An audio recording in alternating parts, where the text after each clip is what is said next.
bienvenido a este segundo año de Odisea Submarina. Soy Débora Mavaires. Me escapé de las redes para invitarte a una nueva aventura por el mar de la información. ¿Me acompañás? Hoy vamos a conocer a Teodoro Herzl. Nació en 1860 en una acaudalada familia en la ciudad de Pest, hoy Budapest. En 1878 la familia se trasladó a Viena, donde estudió Derecho. Más tarde abandonó la abogacía y luego de recorrer Italia, España e Inglaterra, consiguió empleo en un diario de corriente liberal austríaca, el Neue Freie Presse, que lo envía como corresponsal a París para seguir el caso Dreyfus, un capitán francés acusado de entregar secretos a los alemanes. El affaire exacerbó el nacionalismo francés y también el antijudaísmo en Europa. El hombre ve la beta y se suma a la corriente de algunos acaudalados hombres judíos que habían empezado a pensar en la creación de una nación para quienes compartían la religión judía.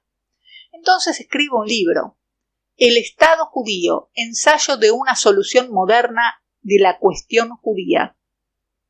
El libro se publica en febrero de 1896 y rápidamente se traduce y difunde.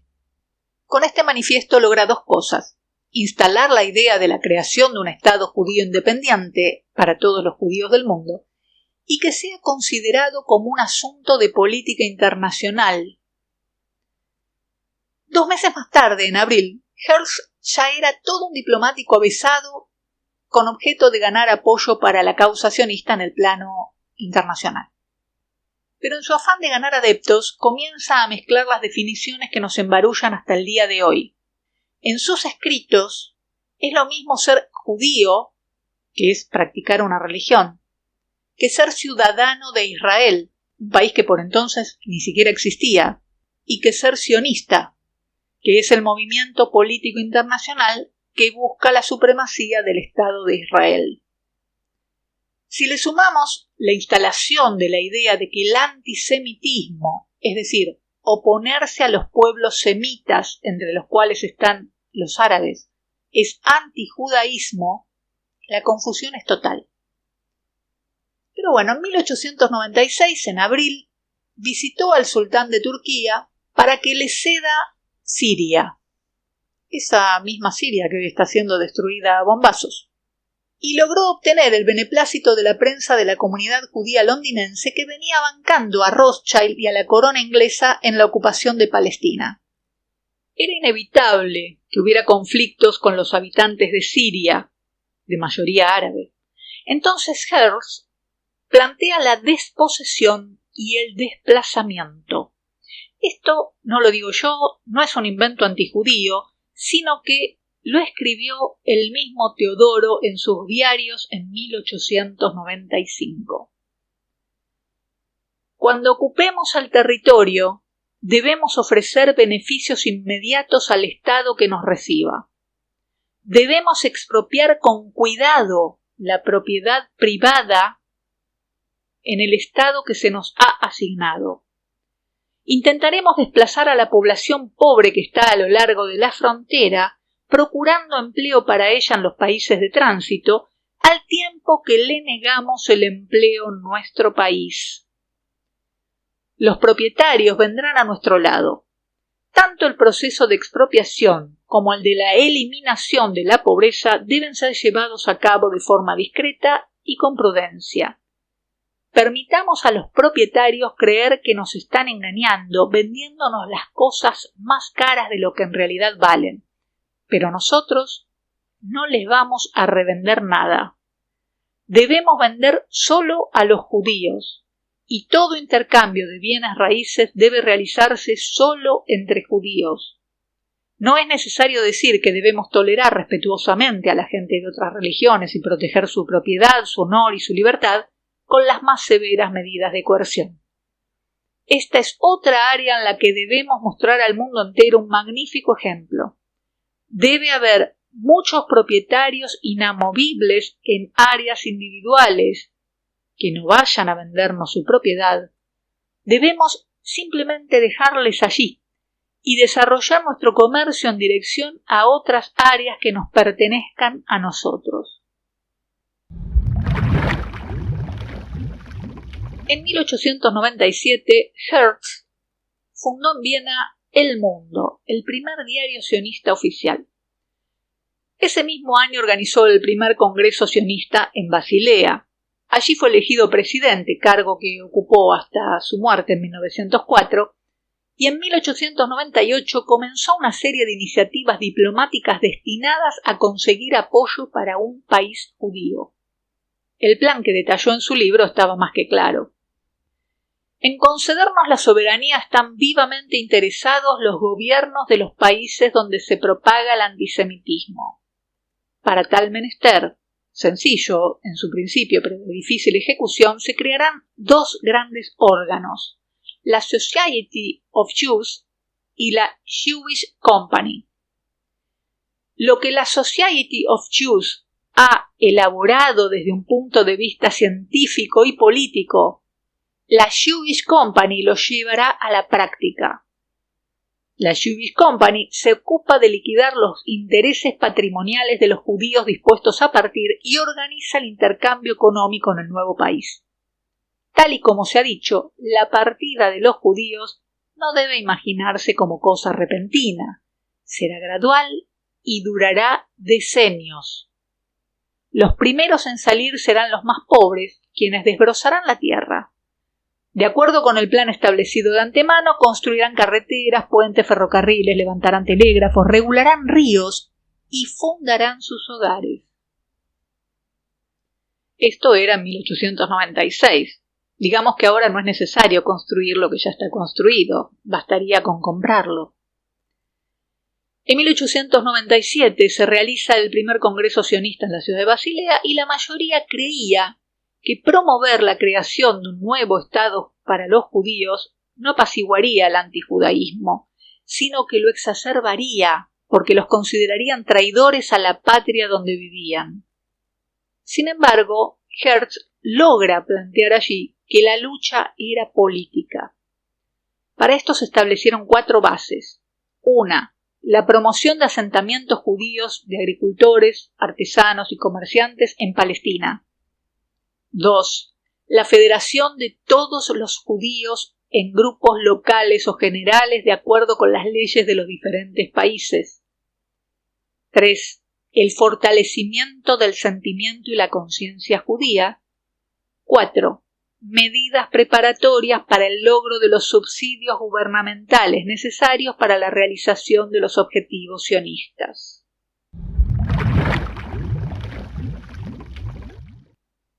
Pero, ¿el libro de Herz es una creación de invención propia o es la difusión de lo que ya estaba sucediendo en Palestina desde 1881 con la primera gran ola migratoria, la llamada primera Aliyá? Herz, en su libro, aún tiene un dilema. ¿Dónde fundar Israel? ¿Palestina o la Argentina? Había una razón para su duda. Palestina estaba en manos de los otomanos. El sultán le había sonreído, pero no había dado ninguna cesión de tierras. Todas habían sido compradas a los habitantes, mientras que en Argentina, el barón de Hirsch, un banquero alemán que estaba comprando tierras en nuestro país desde hacía varios años, ya había establecido colonias con judíos. Y lo dice así. ¿Qué preferir? ¿Palestina o la Argentina? La Society tomará lo que se le dé, pero no sin prestar oídos a la opinión pública del pueblo judío. La Society apreciará las dos cosas. La Argentina es, en cuanto a recursos naturales, uno de los países más ricos de la tierra. Tiene vastísimas llanuras, poca población y un clima templado. La República Argentina tendría un interés enorme en cedernos una porción de su territorio. La actual infiltración judía tan solo ha producido allí desavenencias. Es menester explicar a la Argentina el carácter de esencia diferente de la nueva emigración judía. Pero, ¿por qué dice Herz en 1896 que la actual infiltración judía sola había producido desavenencias? ¿por qué habla de una nueva emigración judía?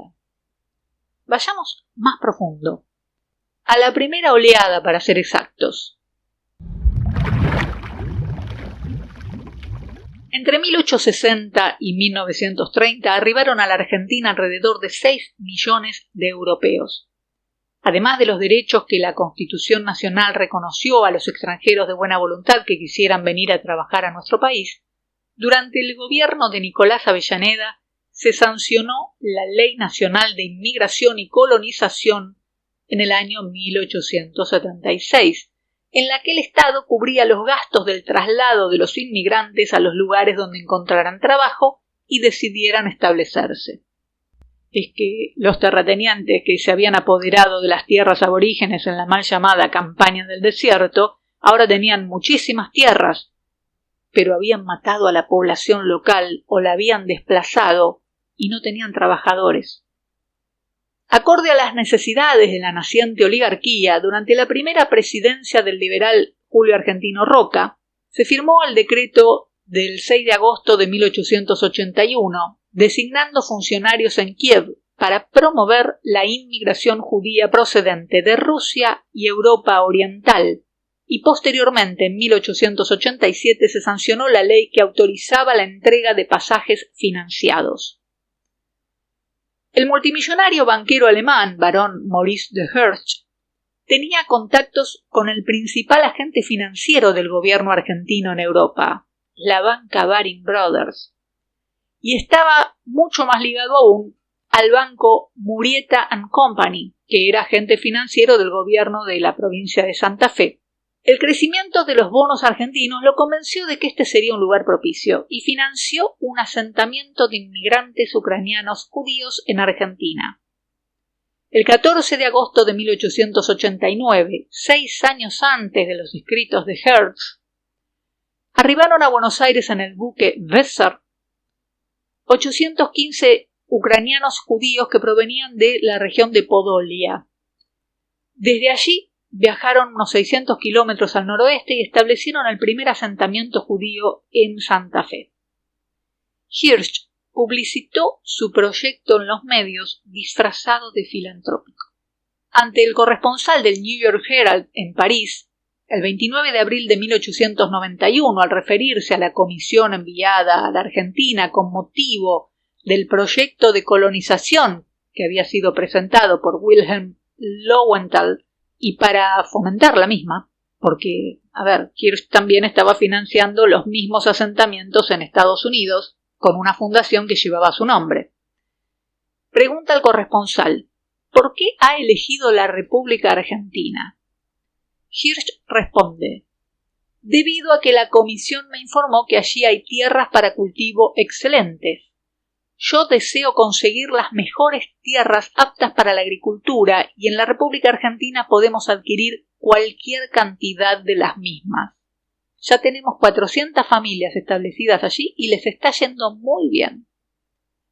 Y es cierto que habían establecido en tierras que había comprado para los inmigrantes, pero no eran excelentes ni les estaba yendo bien. ¿Por qué no prosperó en Argentina la comunidad que había planeado Hirsch? Porque no había suficientes europeos judíos interesados en pasar sus días criando vacas en medio de la pampa, sin ningún adelanto tecnológico. Europa tenía ciudades, industrias. La pampa tenía el ombú, y ni siquiera, solo un inmenso mar de cortaderas y a lo sumo algún tatú carreta. Entre los enviados del gobierno argentino y los operadores de la colectividad intentaron sumar a más judíos de Europa del Este, pero se negaron a emigrar a un lugar tan lejano del que todo desconocían. En Moisésville, la colonia establecida en Santa Fe, que era financiada en su totalidad por Hirsch, había una escuela judía donde los estudiantes aprendían español, matemáticas, yiddish y hebreo, que para entonces era una lengua muerta, dejada de usar en los inicios de la Edad Media. Por más buena voluntad y dinero que le puso el varón, con el paso de los meses los colonos comenzaron a abandonar el lugar, y muchos se mudaron a la capital, en Buenos Aires. Según se supo por cartas que habían enviado los colonos, varias eran las razones para dejar el lugar. El clima es insoportable, el aprendizaje judío está disminuyendo. No hay suficientes niños judíos y por lo tanto las niñas judías se casan con los lugareños. El plan de colonización de Hirsch fracasaba. El último envío de inmigrantes judíos financiado por Hirsch llegó en 1891 en el barco Pampa. El barón dijo que llegó a la conclusión de que la mayoría de los colonos eran una masa de vagabundos indignos de las inversiones y el trabajo que se les dedicó. Le echó la culpa a los activistas de los comités de migración en Alemania que no los habían evaluado de acuerdo a sus instrucciones y propuso una solución radical: liquidar las colonias existentes y trasladar a sus habitantes a los Estados Unidos para posibilitar un nuevo comienzo en Argentina con nuevos contingentes. Lo cierto es que el barón de Hirsch estaba siendo injusto al justificar su fracaso. En realidad retiraba el proyecto por la crisis política y económica que había derrocado a Juárez Selman, cambiando el poder a manos de Carlos Pellegrini, el nacimiento de la Unión Cívica Radical, la Revolución del Parque, el clima social adverso por la crisis económica, la explotación laboral creadas por Roca y Juárez Selman, que además habían endeudado al país y generado una inflación descomunal al emitir billetes sin respaldo, había dejado sin posibilidades de negociar nada, porque no había plata para cumplir con lo prometido a los inmigrantes, sean estos judíos o de cualquier religión. En lo práctico, fracasó porque había traído rusos, ucranianos, polacos y húngaros, citadinos europeos, que en su mayoría eran comerciantes y artesanos. Les habían prometido una casa, tierra, animales, herramientas, y les habían dado carpas. No tenían animales, no tenían herramientas, los tiraron en el medio de la pampa. Y encima tampoco había ferrocarril. La cuestión es que vivían en condiciones infrahumanas, y cuando hartos de pasar hambre se trasladaron a la capital federal, formaron sus guetos otra vez, lo que exacerbó el antijudaísmo ya vigente en Buenos Aires, ya que los porteños siempre son tan afectos a copiar las modas europeas. Desde 1891 hasta 1896, cuando Herzl escribía su ensayo, llegaron al país unos 20.121 europeos de religión judía, instalándose en su mayoría en Buenos Aires, Entre Ríos y Santa Fe. El plan original del barón de Hirsch había sido instalar 5 millones de europeos judíos en la Argentina, un país que para 1895 apenas tenía 4 millones de habitantes. Los tiempos cambiaron. La persuasión usada por Herzl con el poder económico de Hirsch y Rothschild para instalar una nación judía daría resultado recién en 1948, luego del horror del Holocausto. Eligieron Palestina porque Rothschild ya había asegurado el territorio con los británicos en 1917, en aquella vergonzosa declaración de Balfour, y el desplazamiento coercitivo de los palestinos había sido silenciado en todo el mundo. Tanto que hoy vemos cómo el Estado, creado a expensas de la sangre de millones de personas, avanza sobre el resto del territorio palestino a sangre y fuego, sin que nada ni nadie los detenga.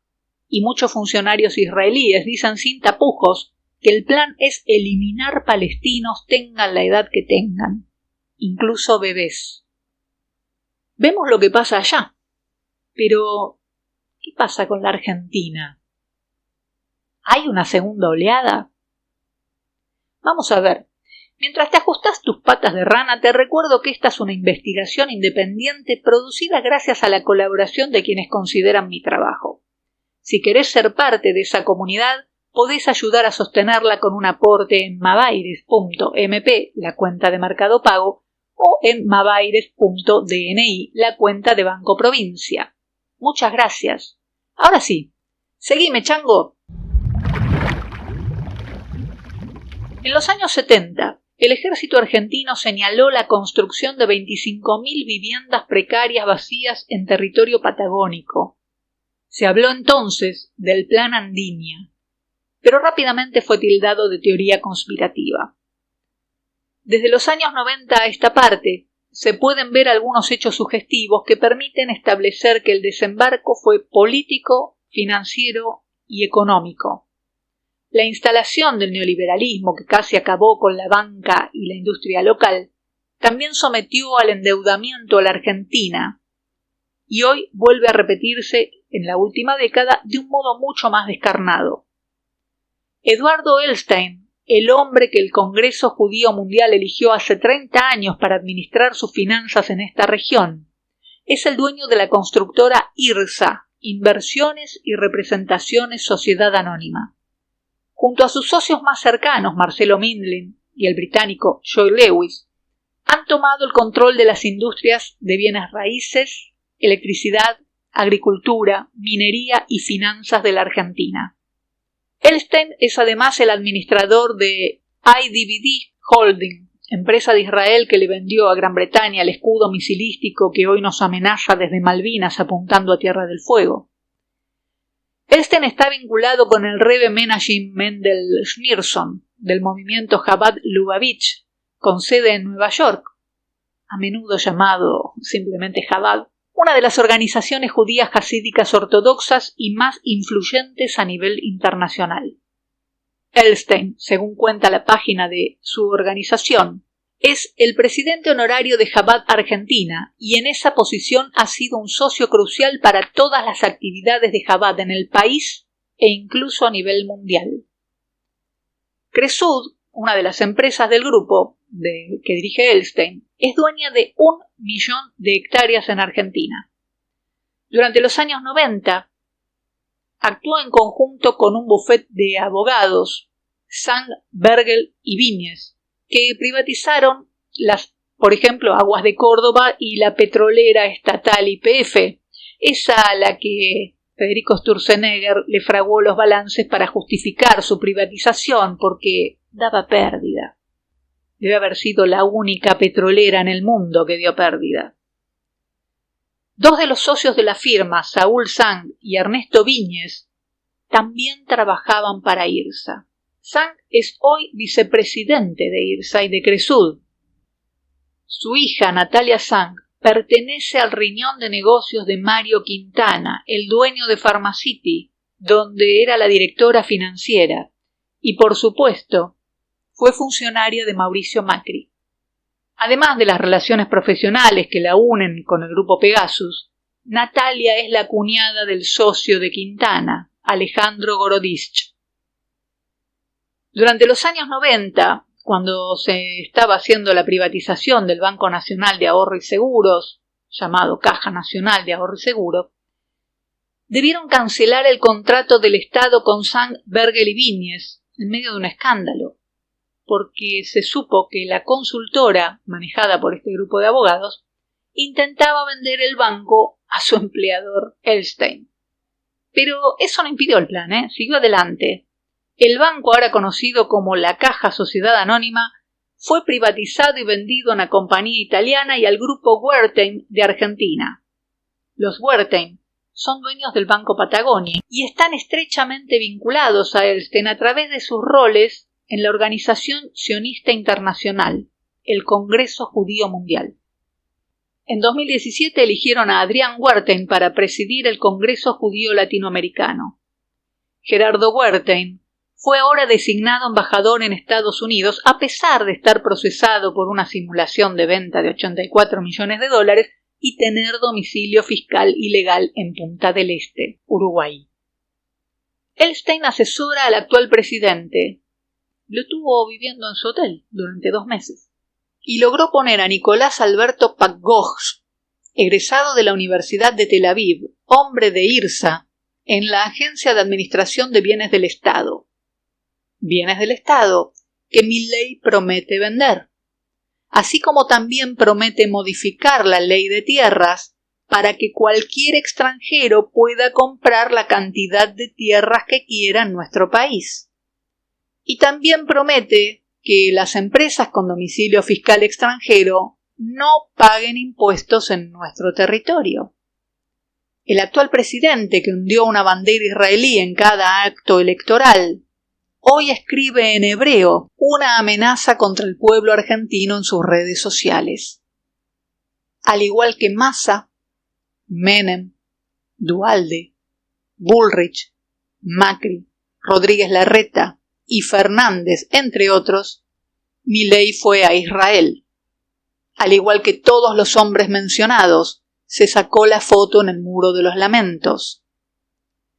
Lo hizo mientras genera una brutal recesión, destruye el poder adquisitivo de los trabajadores y jubilados argentinos, intenta aplicar un protocolo de seguridad que se parece demasiado a un estado de sitio, liberó el precio de los alquileres y eliminó las partidas para medicamentos oncológicos y tratamientos para discapacitados pobres, en un accionar que parece ser, más que de un gobierno, de un ejército de ocupación.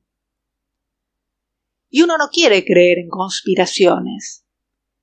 Pero hoy hacen ruido las palabras de Sergio Bergman, farmacéutico, rabino, que en su rol de ministro de Medio Ambiente de Macri, en 2017 viajó a Chile y le hicieron una entrevista.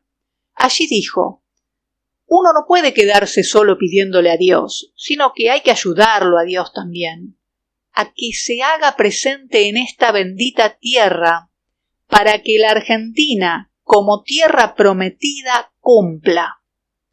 Tenemos que entender que la tierra prometida es sagrada para ser partida y repartida, como así fue la creación del Estado de Israel en 1947. Que la Argentina, como tierra prometida, cumpla. Hace ruido, ¿no? La desmilitarización con la excusa del Tratado de Madrid, que jamás pasó por el Congreso, que fue firmado por Domingo Felipe Cavallo en 1990, nos deja unas fuerzas armadas débiles, a las que además se les vienen comprando insumos obsoletos. Tenemos la base militar de la OTAN ocupando las Malvinas. La eliminación del servicio militar obligatorio hizo que hoy solo sepan cómo manejar un fusil para la defensa aquellos argentinos que tienen más de 55 años. El hundimiento del Ara San Juan durante una misión secreta que todavía no podemos saber cuál es, nos privó del único submarino que no podía ser detectado por los nuevos y modernos elementos de las tropas extranjeras, lo que es al menos preocupante. Nuestra armada no tiene con qué defendernos, o al menos alertarnos de un posible ataque. Sumemos a esto que los políticos de todos los colores y los mismos comandantes de la Armada, siempre tan british, parecen contentos de que se haya delegado la misión de custodia de nuestros mares a la Cuarta Flota estadounidense, es decir, al extranjero. Entre los diputados nacionales se encuentra Bertie Venegas Lynch, un hombre que, además de ostentar un doble apellido con mucho olor a bosta, es el hijo de quien en 1982 le pedía a los británicos que bombardearan Buenos Aires. Mientras tanto, en estos 30 años, cientos de jóvenes de familias argentinas de religión judía fueron a Israel y muchos de ellos recibieron instrucción haciendo el servicio militar durante 3 años. Si sumamos que desde la misma época soldados israelíes vienen a veranear a la Patagonia en tierras que adquirió el británico Joe Lewis en zona de seguridad nacional, que lo hacen en pequeños grupos de menos de una decena, con un líder, que Lewis, británico, construyó sobre la costa del Atlántico una pista de aterrizaje privada de 2 kilómetros que permite operar aviones militares, que del otro lado de la cordillera Chile cedió a Israel una parte de una base militar que posee en la zona y que los aborígenes mapuches, es decir, los más pobres entre los pobres, son tildados de terroristas en ambos países.